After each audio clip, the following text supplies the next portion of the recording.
Brahmin had, with great firmness, controlled the tendencies of his consciousness. He lived a life of simplicity and strict discipline, walking the path of monks and sadhus. Yet, even with such unwavering effort and renunciation, peace did not arrive. For he has studied scriptures, many scriptures across varied schools of thought, and instead of clarity, his mind was burdened with misbeliefs and contradictions.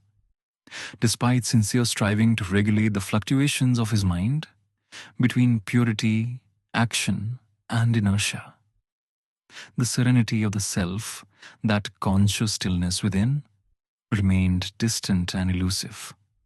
It was not effort he lacked, nor was he bound by attachment. Rather, it was his very exposure to vast philosophical teachings that sowed confusion where peace should have bloomed. He sat, his heart heavy, aggrieved, and despondent. A seeker lost in the very sea of knowledge he thought would liberate him. But in that moment of deep distress, as though the heavens responded to his inner cry, the moon of his past merit began to rise. It was the grace of former deeds, now flowering into divine intervention. And as that subtle moonlight dawned upon his inner world, the one in whom the ocean of compassion constantly surged manifested. The one known to uplift the humble and the broken, the one who loves the devotee who kneels, not with pride, but with surrender. It was God Dattatreya, mysterious, formless, yet formed. The God who wears no garment, having shed not only fabric, but even the clothing of subtle, unacknowledged desires. He, the Supreme Mendicant, appeared suddenly before the Brahmin, not summoned by ritual nor called by loud prayer, but drawn by sincerity, by the silent yearning of a heart wounded by too much knowing. The Brahmin's eyes were dazzled. Before him stood the resplendence of the Supreme, Dattatreya, the fast-moving God who swiftly reaches those who remember him with love. He is the son of the devoted mother Anusuya and the sage Atri. Born of their penance, a divine fruit of their pure intention and steadfast austerity. He is the Kalpavruksha, the wish-fulfilling tree, whose presence grants what is truly needed. It is he who illumines all the radiant elements of creation, sun, moon, fire. He who dwells not just in temples or mountains, but in the stillness between thoughts. The Brahmin, generous in intellect, capable of observing the subtle play of senses, recognized the magnitude of what he beheld, and so he bowed. With full faith, full devotion, he surrendered himself before that which the senses cannot grasp and the mind cannot contain. This was the manifest form of the ultimate self, God Dattatreya.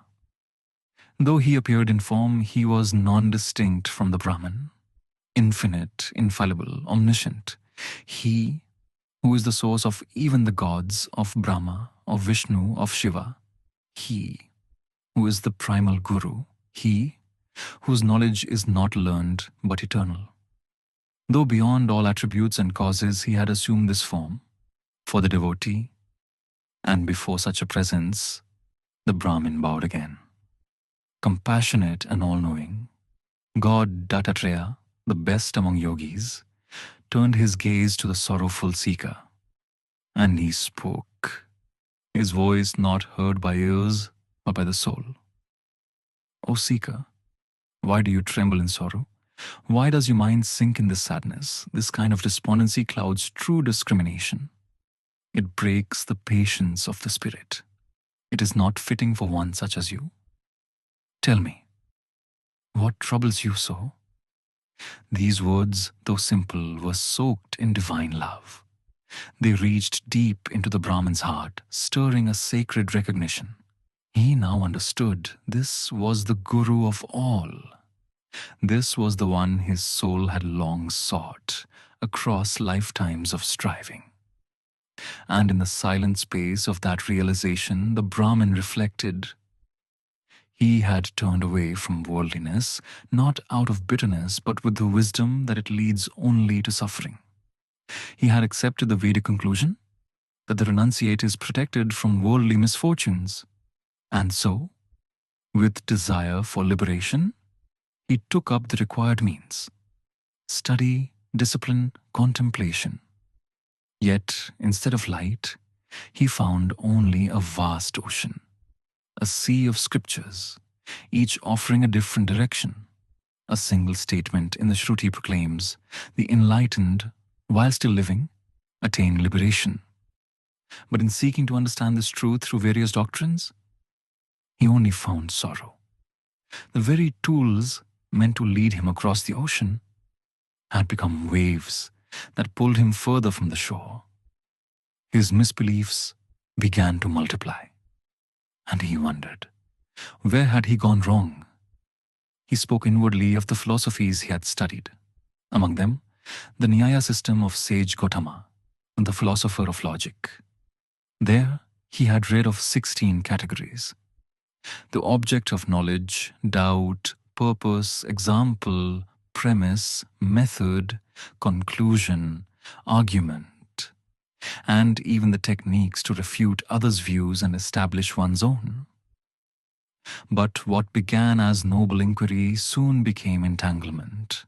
He witnessed scholars using obstinacy instead of wisdom. He saw minds clinging to debate not for truth, but for victory. Words were twisted, meanings imagined, replies became irrational, debate theatrical. Even the